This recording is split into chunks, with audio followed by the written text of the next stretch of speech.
Hello everyone, I am Pragati from AMCOM Previous.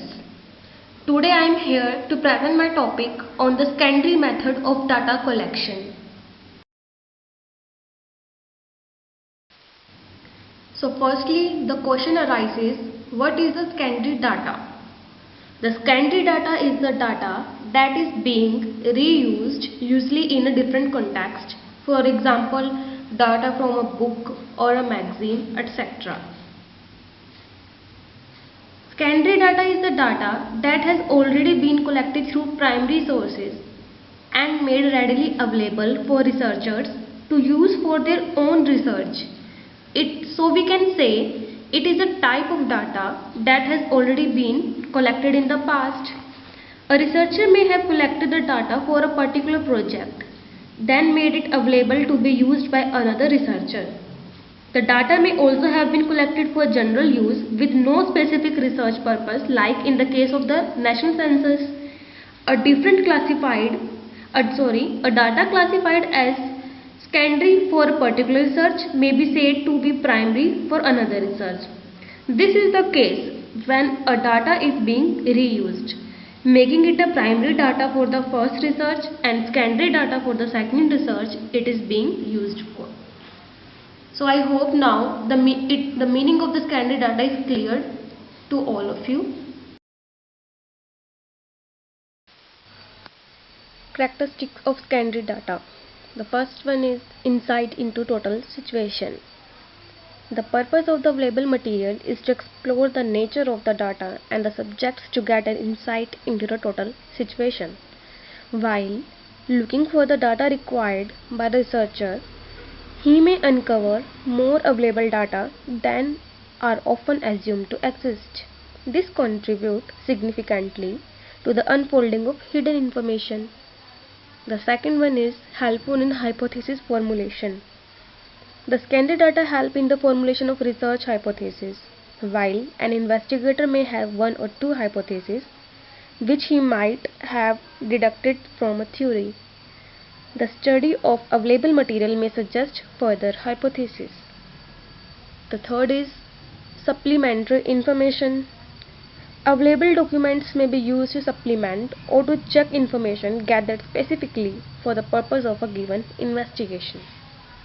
The next one is cost, time and effort saving. The secondary data is the information that is already created by someone else, so therefore it saves cost, time and effort. The researcher gets accurate and ready data. And the last one is the helpful in testing the hypothesis. The available records may help in testing the hypothesis. Importance of secondary data. The first one is easily available. Secondary data is easily available. From example, we can collect it from various magazines, journals, which are published by companies or through online by various government and companies' websites. Unlike the primary data, researchers have no need to put more efforts in preparing questionnaire or by contacting the individually or person personally. That's why we can say it is easily available. The second one is no issue recording disclosure. Secondary data have no issue regarding the disclosure of the information.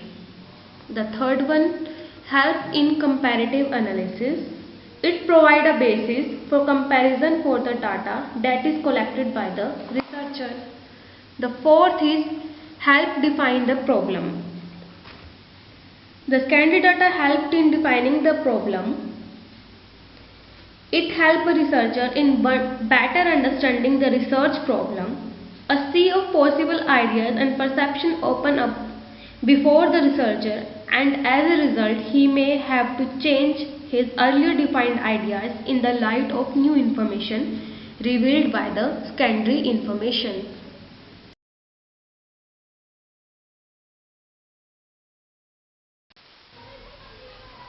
Now, disadvantages.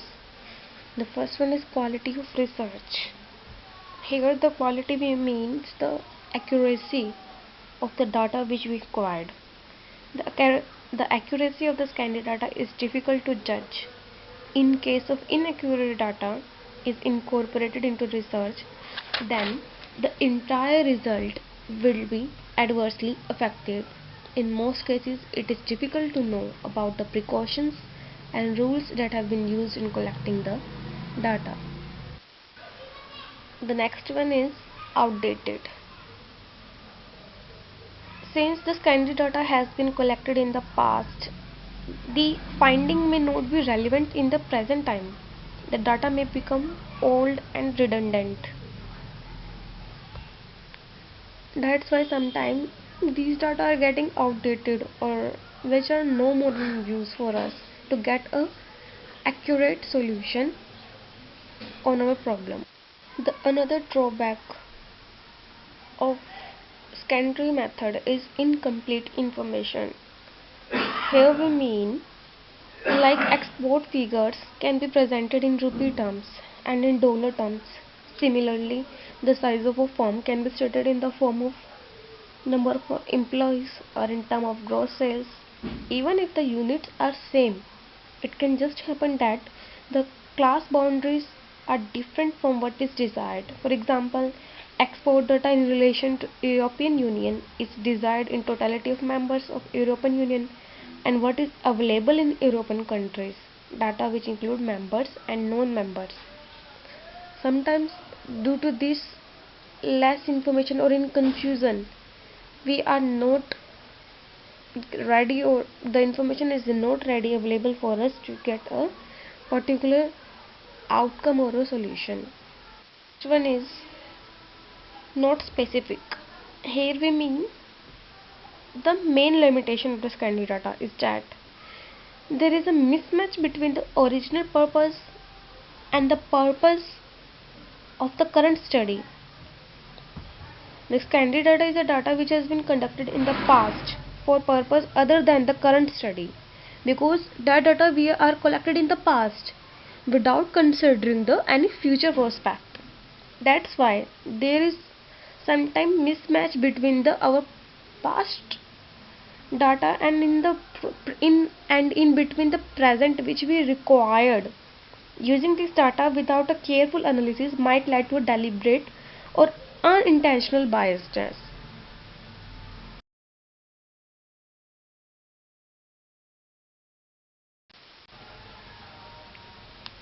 Advantages of secondary data. The first one is ease of access. As we said earlier, in collecting the secondary data, no individual researcher have to put more efforts as like the primary data collection, because it is easily available through magazines, journals, or via various websites. The next one is may show difficulty in conducting the primary research. In some situation or in many problems, it is not possible for the researcher to bring primary investigation or guide the data through primary sources. That's why for that situation, a researcher may put towards the secondary data collection, which is their difficulty in getting the solution. The third one is low cost to acquire. Data is economical. The expense incurred in collecting this data has been borne by the original compiler, and all that a researcher has to pay for the secondary data is a usage fee which is small proportion to the total expense incurred in collecting the data. And the last one is interpreting the primary. Interpreting the primary data with more insight.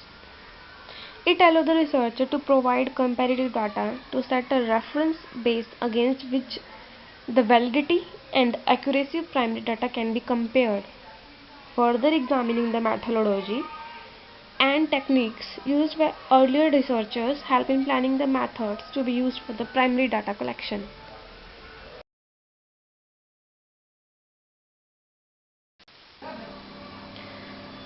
So here are the sources of secondary data. These are two ways of collecting the data, internal and external. The internal data are those generated within the organization for which the research is being conducted. This information may be available in a ready-to-use format, such as information routinely supplied by the management decision support system.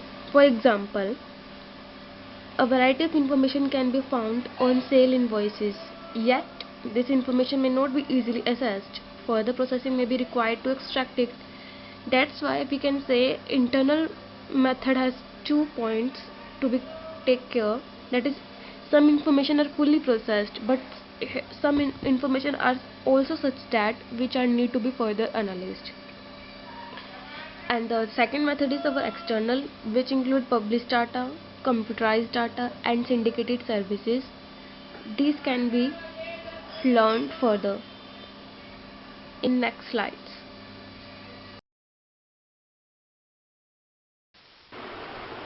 So first is published data. These are the most popular of the external sources of the data. There is always a plethora of published data available to a researcher. There are different sources of published data such as guides, directories, census data. The first is guide. They are a source of standard recurring data. They generally act as a good starting point for the search for secondary data. Some useful guides are Asian Social Science Bibliography, which covers an annual bibliography of selective English language publication. Indian National Bibliography prepares a monthly list of documents, both official and non-official documents that are published in India. The next one is directories. They generally contain a list of all the related organizations or source of further data. For example, the Directory of Social Science Research Institution and Directory of Professional Organization in India. There is the National Register of Social Scientists in India, which contain information on scholars who have contributed through teaching and research in social science. Thus, these guides, directories, and indices serve as a good starting point for the researcher to look for published external data. The government sources like the census data, economic survey data are also good source of external published data. The government periodically bring out information on various economic and social indices of the country, which can provide variable data of the researcher. The problem in dealing with published external data is not its availability, but its management. A researcher should basically follow two rules while searching for information in published sources. The first one is start from the general and go to the specific, and the second one is make use of all available expertise. The methodology followed can be specified in 5 steps as shown. Identify the gap between what you wish to know and what you already have. Develop is a list of key terms and names. The third one is search the guides, directories, indexes for the required data. Fourth, compile the literature you have found and rework your requirements. Then, consult reference librarian, directory guides, and authorities in the relevant field. Computerized databases. Computerized databases refer to the data which is available in an electronic form. Computer databases can be classified in various types on the basis of the form in which they are lying in the storage media as shown. Broadly speaking, there are 3 distinct categories. Firstly, online database. Second, internet database. Third, offline database. Now let's study about the 3 one by one. What is online database? Online database refer to data which is lying in a central data bank and can be accessed from anywhere through a telecommunication network. Internet database. The internet database refer to the data which can be accessed, searched and retrieved from the internet. And internet data, when downloaded and stored on a secondary storage, become an offline data. And the last is offline database. The offline database is the data which is available on various storage media like CD, DVDs, etc. These databases can be accessed from these media through a personal computer.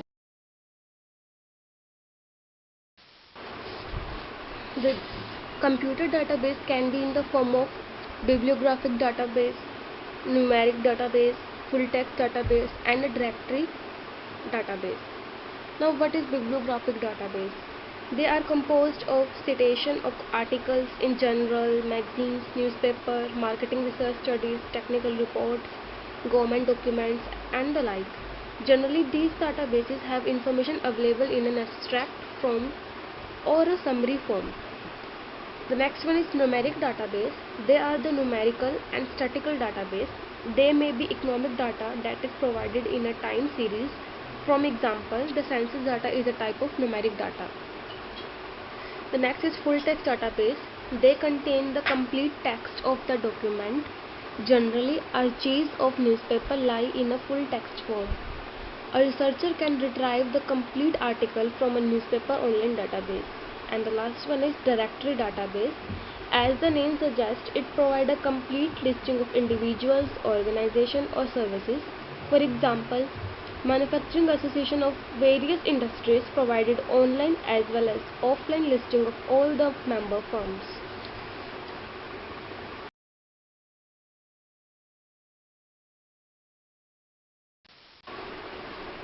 Syndicated services.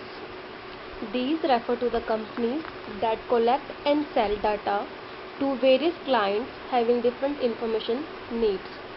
The data collected by them has the ability to suit the requirement of a large number of individuals or organizations. For example, in India, Center for Monitoring Indian Economy, that is CMIE, is an organization that collects large amount of economic data, and any individual or firm can avail the use of this data by paying a certain charge. The information collected from syndicated services has the advantage that it is current in nature, a characteristic generally associated with primary data, and per unit cost of the data to the client is less than if he had to collect it by himself. At the same time, this information is collected by any organization other than the researcher.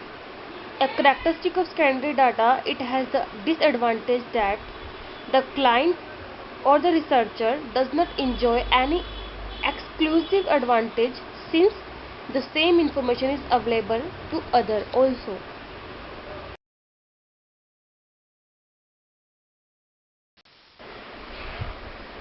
Now here is type of syndicated services. There are two types of syndicated services. First one is household or consumer, and the second one is institution. The data for the household can be consumer can collected by through survey, panel, electronic scanner services, and through and the and sometimes instead of collecting from the person, or the data can be collected rather than household. These are collected by some institutions like retailer or wholesaler or industrial firms. Now let's study these one by one. Household, consumer. So first one is the survey. Consumer survey are used to obtain information on beliefs, values, attitude, preference, and intentions. Survey help us to gather information on the demographic characteristics of the target population, which can be used for market segmentation purposes. These surveys help the firm to decide on product positioning, calculate the brand image and brand goodwill, and also help them to understand the dimensions of a pricing of a product. On the basis of methodology, there are two types of survey: periodic survey and panel survey. Periodic surveys are carried out for a stretch of time in order to test the same variable. They are quite similar to longitudinal studies. However, the difference lies in the fact that the periodic survey uses a different sample of respondents for each survey. The respondent pool keep on changing. And the next one is panel survey. They are quite similar.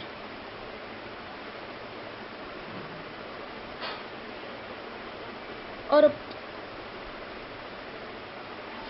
panel survey, or also known as omnibus panel, are opposite of periodic survey.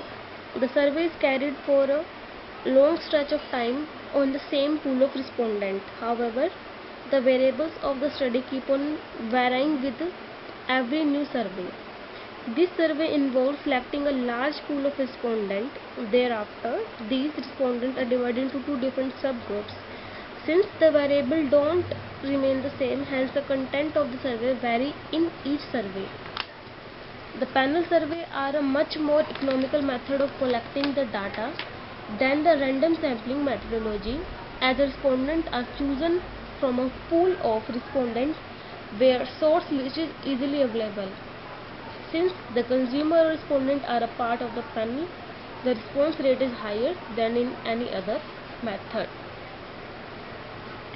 And one more is the shared survey. Shared survey is a kind of survey which is done for multiple clients. Hence, the expenses are shared mutually by the clients. In this kind of survey, the syndicated service organization collect two sets of information for the client. One set of questions are general in nature on topic like the demographic and economic profile. These questions are accessible by all and meet the requirement of all. And the second set of questions are proprietary in nature.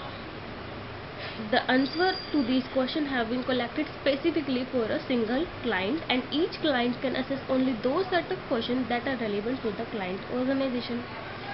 There is customization between massification, where the syndicated service, while answering the general question, is also answering the organization specific question.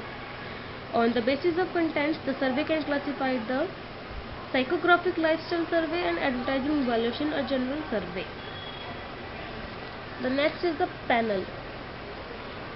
Panel are used in computer research to gather information on purchases or media consumption. These panels can be purchase panel or media panel. First one is purchase panel. Purchase panel is used for forecasting sale, estimating market shares, judging brand loyalty and brand switching, and establishing profile of specific user group and measuring promotional effectiveness. In this panel, the respondents maintain a record of their purchases in a diary or a computer.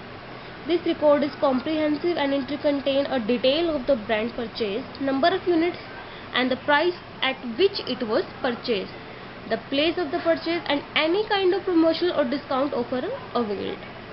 And then the next one is the media panel.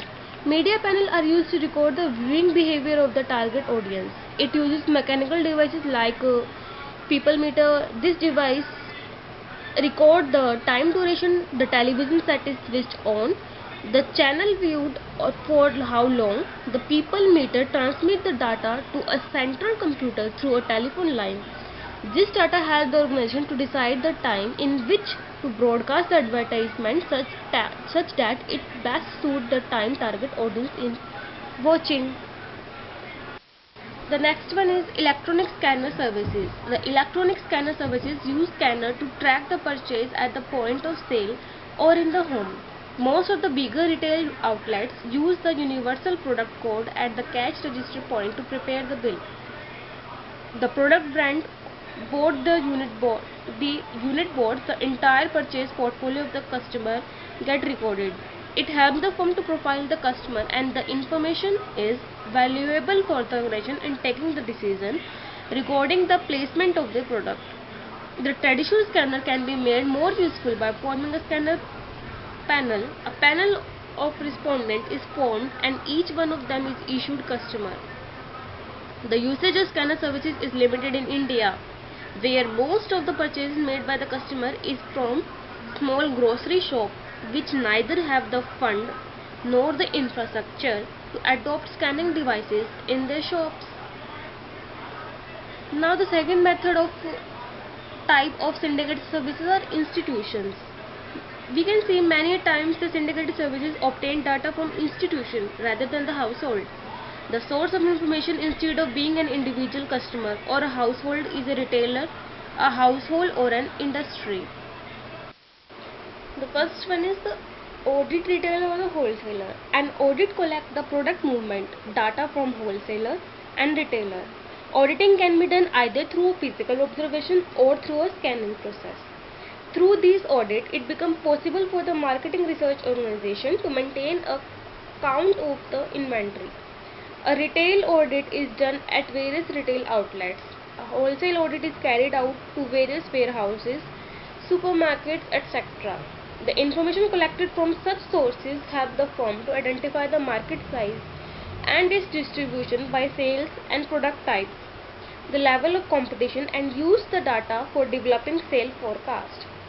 Audit data is, however, limited in its scope as it doesn't identify the consumer with the purchases. Additionally, the time gap between the conduct of audit and the publication of the report is long enough for the data to be perceived as old.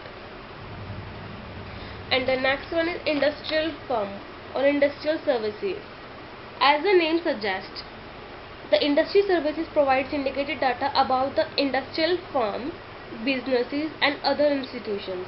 The nature of data ranges from financial marketing, supplier, distributor data to employment data. This data provides information about all the various categories of industry. The data is collected from primary as well as the secondary sources. These data help in estimating market potential and the share of various companies within the industry.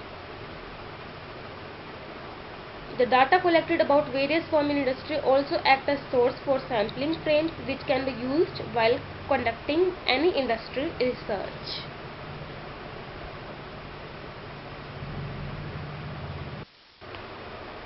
So here my topic is completed. I hope you understand. If there is